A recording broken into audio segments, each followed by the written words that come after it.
Kembali kita bersama-sama bersyukur kepada Allah Subhanahu wa taala dengan mengucapkan alhamdulillahirabbil alamin. Kemudian kita bersalawat kepada Rasulullah sallallahu alaihi wasallam. Allahumma shalli ala Muhammad wa ala ali Muhammad. Bapak Ibu jamaah subuh rahimakumullah. Pagi ini kajian kita adalah surah Al-A'la. Mari kita bersama-sama membacanya terlebih dahulu. A'udzu billahi minasy syaithanir rajim.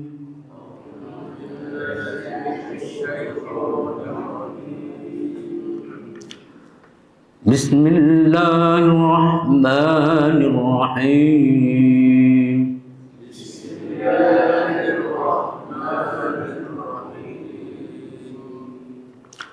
Sabbih isma rabbikal a'la.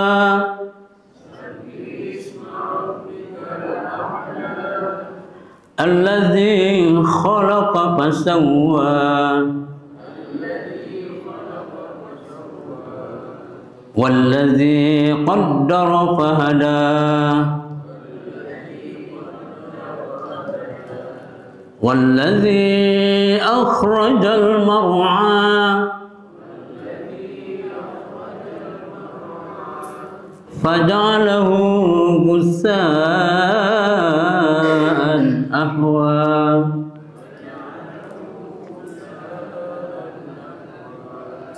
سنقرئك فلا تنسى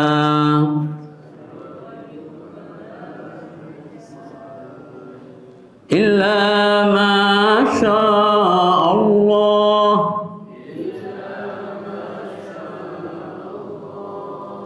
إنه يعلم الجهر وما يخفى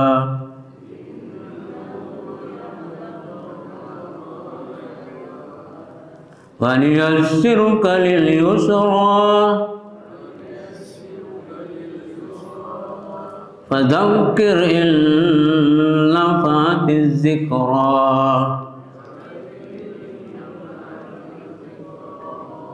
سَيَذَّكَّرُ مَن يَخْشَى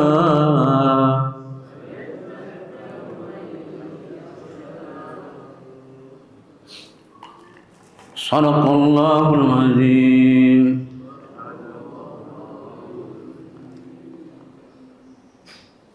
Bapak Ibu jamaah subuh rahimakumullah.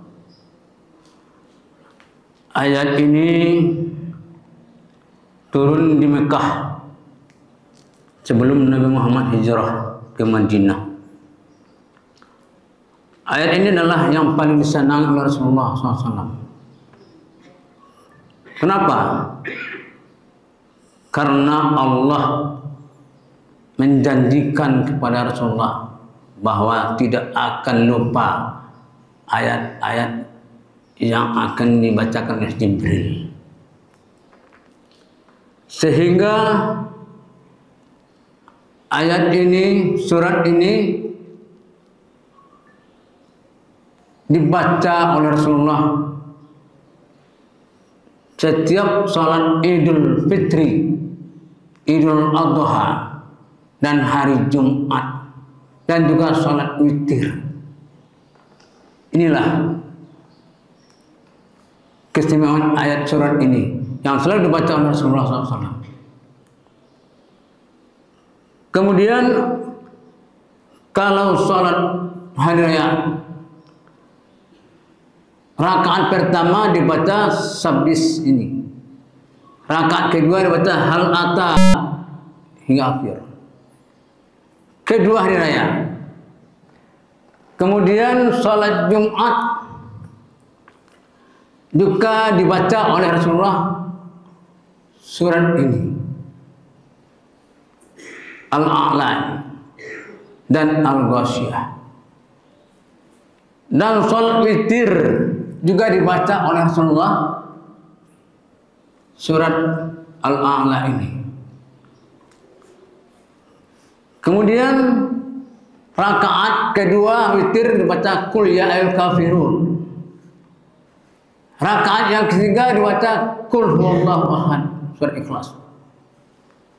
Kemudian ada juga hadis menjelaskan bahwa Rasulullah SAW di rakaat ketiga membaca 3 Qul. Qul huwallah, Qul a'udzu birabbil falaq, Qul a'udzu birabbin nas dalam witir. Bapak Ibu jemaah syukur rahimakumullah. Tapi sekarang sebahagian imam meninggalkan ayat ini. Baik salat Id maupun salat Jumat maupun salat witir di dalam bulan Ramadan. Ada juga imam mau membawanya bacaan ini surat Al-A'la ini, tapi jamaah yang minta yang pendek saja ayatnya witir. Pernah satu imam bertemu oleh saya di satu masjid, dibawakan surat yang pendek witir.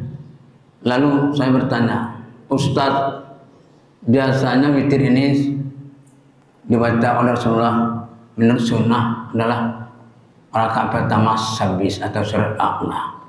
Kenapa kok yang pendek dibaca? Dia menjawab, Pak, dahulu mulai membaca itu salat witir ini rakaat pertama surat Al-A'la. Kemudian diminta oleh ibu-ibu itu supaya diganti dengan yang pendek. Lalu saya bilang, ini adalah sunnah Rasulullah. Orang yang munafik dia malas, sebagaimana dalam surah An-Nisa ayat 142. Apabila orang munafik itu berdiri untuk salat, dia bermalas-malas. Dan sedikit sekali dia ingat, dia ria pada manusia. Mana yang lebih baik? Apakah kamu mengikut sunnah Rasulullah? Apakah kamu mengikut orang munafik? Sebaiknya itu kita mengikut sunnah Rasulullah. Ya, sebaiknya ayat itu dibaca Allah itu yang biasa Rasulullah membacanya. Inilah keistimewaan surat Al-A'la ini. Banyak sekali Pak Ibu. Kalau kita perhatikan baik salat Idul Fitri, Idul Adha, salat Jumat witir meninggalkan. Padahal inilah jalan sunnah Rasulullah. Bapak Ibu jamaah subuh rahimakumullah. Kenapa dinamakan surat Al-A'la? Karena dia terdapat pada ayat yang pertama, yaitu Al-A'la, Sabbis marabbikal a'la. Sucikalah Tuhan engkau yang maha tinggi. Waktu ayat ini turun, Rasulullah menyampaikan kepada para sahabat, wahai para sahabat, bacalah dalam sujud kamu subhana rabbiyal a'la wa bihamdihi. Bacalah. Kemudian dibacalah waktu sujud subhana rabbiyal a'la wa bihamdihi. Sucikalah nama Tuhan engkau, bertasbihlah kepada Tuhan engkau. Kemudian juga dalam surah Al-Isra ayat 44 Allah mengatakan, langit yang 7, bumi dan semua yang ada di dalamnya bertasbih kepada Allah, dan tak ada sesuatu pun melainkan bertasbih dengan memujinya. Tetapi kamu sekalian tidak mengerti tasbih mereka. Sesungguhnya Dia adalah Maha Penyantun lagi Maha Pengampun. Dan semua yang ada ini bertasbih kepada Allah SWT. Baik batu, benda mati, bertasbih kepada Allah SWT. Mensucikan Allah. Bagaimana mensucikan Allah? Membersihkan Allah dari sifat-sifat memusyrikan Allah, yang mensyirikatkan Allah, sifat-sifat yang buruk, yang mustahil pun Allah SWT. Kemudian juga ayat kedua mengatakan allazi khalaqa fasawwa. Ya Allah, Allah yang telah menciptakan maka disempurnakan ciptaannya. Allah yang menciptakan semua makhluk ini lalu disempurnakan ciptaan Allah SWT. Manusia disempurnakan ciptaannya, yang hayawan dan lain sebagainya, yang mempunyai, yang hidup, disempurnakan ciptaan Allah SWT. Tapi kok ada juga yang tidak sempurna, ada yang tidak punya tangan lahir, ada yang kembar lahir, ada yang tidak punya kaki lahir, tapi kata Allah sempurnakan. Itulah fa'alul lima yurid, maka Allah berbuat sekehendaknya. Ya, Allah tentu ada hikmah di baliknya. Kemudian wallazi qaddara fahada, dan Allah yang telah menentukan kadarnya maka diberi petunjuk. Kadarnya ditentukan Allah SWT, baik binatang maupun manusia, lalu diberi petunjuk oleh Allah SWT. Kalau binatang dengan instingnya, kalau manusia dengan akal, dan diberi petunjuk lagi Al-Quran. Coba lihat, binatang itu bagaimana burung membuat tempat tinggalnya dari dahulu sampai sekarang tidak ada berubah karena instingnya tadi. Burung timpul juga sampai sekarang, burung pipit, burung balam dan lain sebagainya sampai sekarang tidak berubah. Itulah lalu ditentukan Allah SWT. Lalu diberi petunjuk tentang apa? Tentang bagaimana kehidupannya, bagaimana cara mencari makannya. Ya, seperti burung, seperti yaitunya jalang lawah. Bagaimana dia makan? Dia lemah, seperti cecak. Diberi petunjuk oleh Allah SWT. Kemudian ayat berikutnya waladzi akhrajal mar'a, dia Allah yang telah menemukan rumput-rumput. Allah yang menemukan rumput-rumput untuk makanan binatang-binatang ternak, dan juga hasilnya binatang ternak itu disembelih dan dimakan juga oleh manusia. Kemudian fadalahu gusaan ahwa, maka jadilah ya rumput itu kering dan menghitam setelah tidak kena hujan lalu kering atau jatuh gugur dengan sendirinya. Ya, begitulah Allah memberikan yaitunya kepada manusia dengan lengkap, diberi keperluannya, diberi petunjuk untuk bagaimana ya mencari makan tersebut, memanfaatkan keperluan yaitu makan tersebut. Kaum muslimin jamaah subuh rahimahullah, maka Allah Subhanahu wa taala juga setelah itu dia mengatakan kepada Rasulullah SAW, coba tunai ini sanukurka latansa. Yaitunya Allah yang telah akan, Allah yang akan membacakan kepada engkau Muhammad, fala tasa, maka tidak lupa engkau. Biasanya Rasulullah setiap dibacakan oleh malaikat Jibril ayat-ayat selalu berulang-ulang beliau baca terus, berulang-ulang kali supaya tidak lupa. Ya, supaya tidak lupa, terlalu berulang-ulang kali beliau baca. Kemudian ya turunlah ayat ini, baru Rasulullah gembira. Ya, Kata Allah, saya menjamin, ya, tidak akan lupa ayat kamu. Illa, masya Allah, kecuali apa yang telah Allah kehendaki. Anda lupa Rasulullah SAW. Pernah terjadi pada suatu hari beliau salat berjamaah dari imam, lalu lupa tertinggal satu ayat oleh Rasulullah. Lalu setelah selesai salat ditanya oleh sahabat, wahai Rasulullah, tadi kamu tertinggal satu ayat nanti dalam membaca ayat. Kenapa tinggal ya Rasulullah? Kata Rasulullah, aku sama seperti kamu. Aku juga manusia, sama pelupa seperti kamu. Maka itulah tertinggal. Kenapa tidak kamu ingatkan tadi?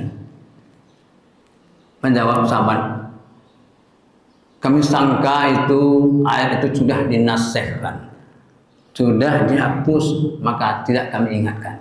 Inilah Allah itu, ya, menghendaki Rasulullah lupa. Kaum muslimin muslimat jamaah subuh rahimakumullah. Kemudian innahu ya'lamul jahra wa ma yakhfa, bahwa sebenarnya Allah yang mengetahui yang terang dan yang tersembunyi. Allah jelas semuanya, yang terang yang tersembunyi. Wa yassirka lil yusra, dan kata Allah lagi, dan kami mudahkan bagi kamu jalan kemudahan, beri dan kemudahan dalam menjalankan syariat ini. Memang Allah memudahkan. Kalau salat tidak bisa berdiri, boleh duduk. Ya. Kalau tidak bisa duduk, boleh berbaring. Kalau tidak bisa berbaring, boleh kedip mata saja. Itu Allah memudahkan. Kalau kamu dalam perjalanan, boleh berbuka puasa. Ya. Kemudian kata Allah, fadzakir in nafa'atiz zikrah, maka berilah peringatan jika peringatan itu bermanfaat. Lalu berilah peringatan semua manusia jika bermanfaat baginya. Bagi siapa peringatan yang bermanfaat itu? Kata Allah, saya zakaru may yakhsha, yaitu menjadi pelajaran bagi orang-orang yang takut pada Allah SWT. Kaum muslimin jamaah subuh rahimakumullah. Dalam ayat ini Allah menjelaskan bahwa peringatan yang bermanfaat adalah orang yang takut pada Allah SWT. Tapi kalau tidak ada, artinya dia tidak akan menerima peringatan tersebut. Tapi kalau orang takut akan menerima peringatan. Dari tugas kamu memberi peringatan. Mau tidak mau, ya itu terserah. Ingatlah, orang takut akan mau menerima peringatan tersebut. Kaum muslimin jamaah subuh rahimakumullah. Maka dari surat Al-A'la sampai dari ayat 1 sampai 10 ini, Allah yang pertama memerintahkan kita untuk bertasbih kepada Allah Subhanahu wa taala. Karena bukan manusia saja yang bertasbih, binatang juga bertasbih. Semua yang ada di bumi ini makhluk Allah bertasbih. Kemudian Allah menjelaskan, kamu ini dijadikan sempurna, lalu diberi petunjuk oleh Allah SWT, sebab kamu bisa memanfaatkan yang atas bumi ini semuanya. Kemudian juga Allah mengatakan bahwa Allah juga menumbuhkan rumput-rumput untuk makan binatang ternak. Tapi ingatlah, rumput itu akan kering kalau kemarau datang, atau kalau dia sudah, ya, tidak ada lagi yaitunya hujan yang menyiraminya. Kemudian Allah mengatakan lagi, wahai Muhammad, kamu, ya, jangan yaitunya mengulang-ulang juga lagi. Kami akan menjamin yang kami bacakan, yang dibacakan oleh malaikat diberi kepada engkau Al-Quran itu tidak akan lupa kamu lagi, kecuali apa yang dikehendaki Allah Subhanahu wa taala. Dan kemudian Allah mengatakan, dan kami beri keringanan kamu, memudahkan kamu dalam menjalankan syariat sesuai dengan kemampuan kamu. Dan ingatlah, kata Allah, peringatan-peringatan itu semuanya yang kami berikan itu, walaupun mudah, ya demi kemudahan, tapi peringatan itu akan berguna, akan bermanfaat bagi orang yang takut kepada Allah Subhanahu wa taala. Kaum muslimin muslimat jamaah subuh rahimakumullah. Maka sebagai penutup, tadi jelaskan di awal tadi bahwa hendaklah surat ini dibaca di waktu kita menjadi imam salat Idul Fitri, Idul Adha, menjadi imam di waktu salat Jumat, menjadi imam yaitu atau tidak menjadi imam di waktu salat witir. Bacalah, karena ini adalah suatu kesenangan Rasulullah SAW, adalah sunnah Rasulullah SAW. Mohon maaf atas kekurangan kesalahan. Terima kasih atas perhatian. Wassalamualaikum warahmatullahi wabarakatuh.